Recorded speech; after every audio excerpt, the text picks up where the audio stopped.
ছাত্রের কলার চেপে ধরলেন কেন আপনারা? আমার ছাত্রের কলার, আমার ছাত্রের মুখে হাত দিলেন কেন? বাংলাদেশের মুখে চাপ ধরে আছেন। এই পুলিশ ভাইদেরকে বলি, এদের বাপ মা নাই, এদের আত্মীয় স্বজন নাই, এদেরকে কেউ বলে না যে তোমরা কি করছো? বুলেট আপনি দেখেছেন বাবা মায়ের আর্তনাদ, অভিশাপ আসমান কাঁপে। একটা মারবেন 10টা আসবো, 10টা মারবেন লক্ষ আসবো। সারা দেশের মানুষ, মা বাপ সব একসাথে দাঁড়াবো। কিছু হটবা না, ভয় পাবা না। তোমাদের শিক্ষক আমরা লজ্জা পাই, তোমাদের থেকে শিখেছি। মানুষ করার জন্য আমাদের কাছে শিক্ষকদের কাছে পাঠিয়েছিল, কি জবাব দিব? আমার তো কোনো মুখ নাই, আমি শিক্ষক, আমার ভাষা নাই। তাদের কাছে হাত জোর করে মাফ চাই, নিরাপত্তা দিতে পারি নাই। মনে হয় রাস্তায় শহীদ হয়ে গেলে যদি এই লজ্জা আমার কিছুটা কাটে। কিছুই তো বলছে, বাম্পার ফলন, লেবুর বাম্পার ফলন বলেন না। একটা বাঙালি দেখান যে এই কথাটা বিশ্বাস করে। এসব বলে আমাদেরকে আরো মানে এটাকে বিরক্ত হওয়া বলবো না, বিরক্ত হওয়ারও সীমা ছাড়িয়ে গেছে। সারা বিশ্ব জানে পুলিশের গুলিতে, সন্ত্রাসীর গুলিতে, আওয়ামী লীগের পোষা এই ছাত্রলীগের কর্মীর গুলিতে আর একটা কোনো ছাত্রের হাতে কোনো অস্ত্র দেখান। আমার মুগ্ধ মরলো কেন? ওই ছোট ছোট বাচ্চাগুলো মরলো কেন? আমার ছাত্রের কলার চেপে ধরলেন কেন আপনারা? আমার ছাত্রের কলার অনেক মূল্যবান। যেখানে দাঁড়িয়ে আছি ভাষা, সেই জায়গায় দাঁড়িয়ে বলি, আমার ছাত্রের কলার, আমার ছাত্রের মুখে হাত দিলেন কেন? বাংলাদেশের মুখে চাপ ধরে আছেন। এই সমস্ত ভয় আর দেখিয়েন না, অনেক হয়েছে, আর না। আমার ছাত্রদেরকে টেনে টেনে ধরে নিয়ে যাচ্ছে। কি হিসাবে, কোন বিচারে? আপনারা বলেন যে ওদের বলা দিয়ে কিছু বলেন না। রাস্তার যে একটা মূর্খ মানুষ, যার লিটারাল সেন্সে কোনো ক খ গ ঘ শিক্ষা নেই, সেও জানে, সেও দেখেছে। এটা আগের যুগ না, ইনফরমেশন সবার কাছে আছে। আপনি তথ্য কতদিন বন্ধ রাখবেন, কতটুকু বন্ধ রাখবেন?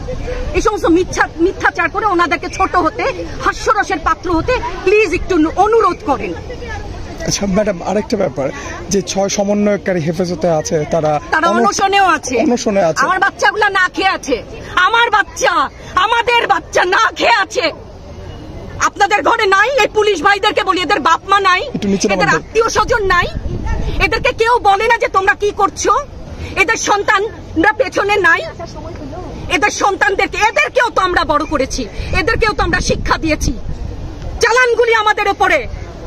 আমার শিক্ষকের গায়ে হাত, কত বড় ঔদ্ধত্যপূর্ণ আচরণ! আর হবে না তো, আসেন চালানগুলি তুলে নিয়ে যান। সেই 71-এর মতো তো 25শে মার্চের কালো রাত, বুদ্ধিজীবীদের হত্যা শুনেছি তো, এখন দেখছি। আগে শুনেছি, এখন দেখছি। প্রধানমন্ত্রী বলে থাকেন যে স্বজন হারানোর বেদনা সে বুঝেন, এই বিষয়ে সেসব জায়গায় আপনাদের কি বলার থাকবে ম্যাম? মানে দেখুন, এটা ওনারটা অবশ্যই উনি বুঝেন। ওনার সময়ও আমরা কিন্তু একাত্মতা প্রকাশ করেছি। এই বেদনা যদি কেউ অনুভব করে, এই জিনিস হবার কথা না।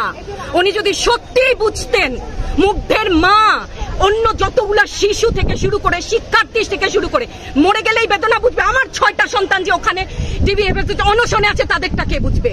বুলেট আপনি দেখেছেন বাবা মায়ের আর্তনাদ, অভিশাপ আসমান কাঁপে। আপনাদের কাঁপে না? তার কাঁপে না? অভিশাপের ভয় হয় না? বুকগুলা যাত্রা হয়ে গেছে আমার সন্তানদের। রাবার বুলেট বলবেন, কি বলবেন? এগুলো অস্ত্রের মুখে দাঁড়িয়ে আছে, আমাদের পয়সায় কেনা বুলেটে আমাদের সন্তানদের আপনারা বুলেট ছুটছেন। আর কত? পুলিশ ভাইদেরকে বলি, ভেতরে তো আপনিও মানুষ, পুলিশ ভাই বলি না, ক্ষমা করবেন, মুখ থেকে বার হয়ে গেছে। তাদের ঘরেও সন্তান আছে, তাদের খোলসের ভিতরেও মানুষ।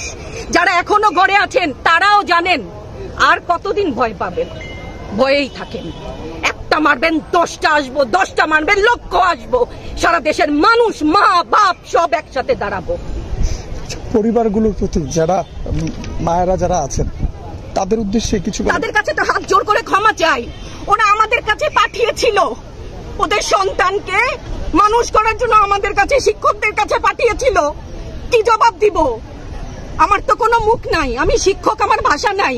তাদের কাছে হাত জোর করে মাফ চাই, নিরাপত্তা দিতে পারি নাই। মনে হয় রাস্তায় শহীদ হয়ে গেলে যদি এই লজ্জা আমার কিছুটা কাটে। ওদেরকে বলবার আমার কিছু নাই।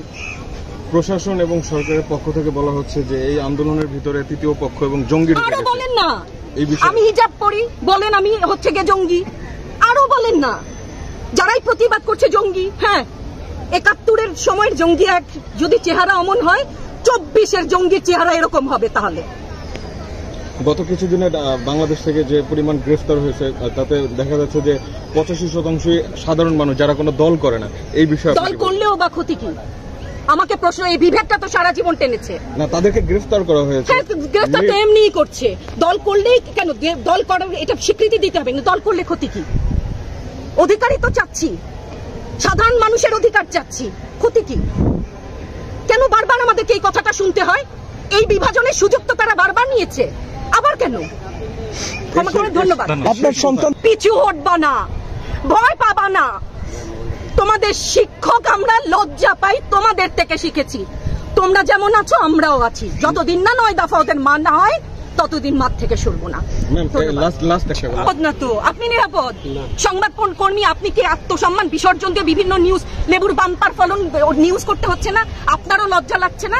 আত্মীয় স্বজনের কাছে মুখ দেখাতে পারছেন না তো? আপনার হয়ে আমি লড়ছি, আমাকে সহায়তা করেন। Thank you.